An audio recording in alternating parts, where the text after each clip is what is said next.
Hello po, good morning po. Papaliguan po natin si Warrior, Fighter, at siya po kanina inilanggam yung kamay.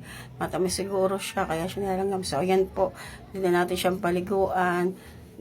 Inaalisan po natin siya ng damit. Yan po, yung towel na may sabon, konting alcohol para po maging fresh po siya at hindi siya mangati-ngati or makatulog po siya ng maayos. Ayan po siya at daan-daan po namin siyang inaano dahil po kailangan po niyang maligo. So, ayan po. Salamat po sa mga nanonood sa amin. Pagdasal niyo po kami. Siya po ay may brain tumor cancer at kami po ay nagpapangamot sa may PGH po. So, ayan po.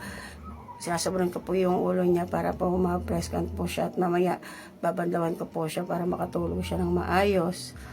Yan po. Sa mga gusto pong tumulong sa amin, maraming salamat po. At sa mga tumutulong sa amin, maraming salamat po. Sobra. Naiiyak ako tuwing yung mga viewers ko po at mga comment nyo po na babasa namin. Mahal na mahal nyo po kami. Maraming salamat po. Ayan po, inumpisan ko na po siyang paliguan para po maging presko siya. Katulong ko po dyan yung anak kong bunso.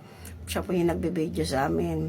Ayan po. Kaya kayo po, yung may mga asawa po na mahal nyo na kahit anong mangyari, huwag nyong iwan kasi minsan lang talaga silang, ibig sabihin ba pag mag-asawa kayo, kailangan nagtutulan kayo sa hirap at ginhawa.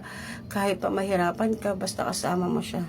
Kaya lagi ako nananalangin na sana kay Lord, gumaling pa siya, makasama pa namin matagal. Kasi yun ang pangarap namin na pagdating ng panahon, makakalaro siya ng mga anak ko, babalik siya sa dati. Yung kamay po niya, kaya po ganyan kasi stroke po yan. Stroke po yung kalahati ng katawan niya. Hindi po siya nakakatayo o nakakaupo kasi po mahina po siya dahil po sa chemo niya po.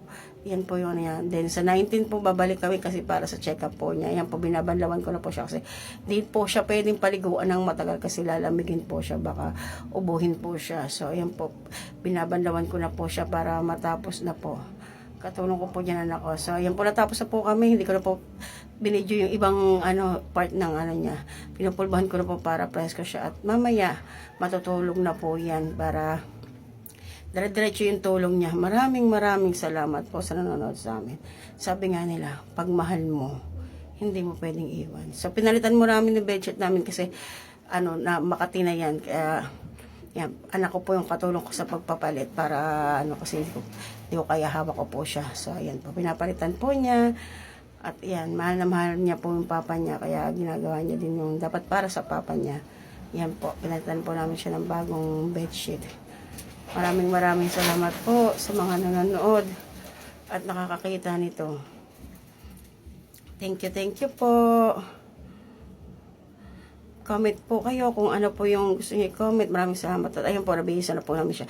At maya matutulog na po siya. Thank you po. Thanks God lagi sa mga tumutulong at sa gusto tumutulong. Ayan po, tulog na po siya.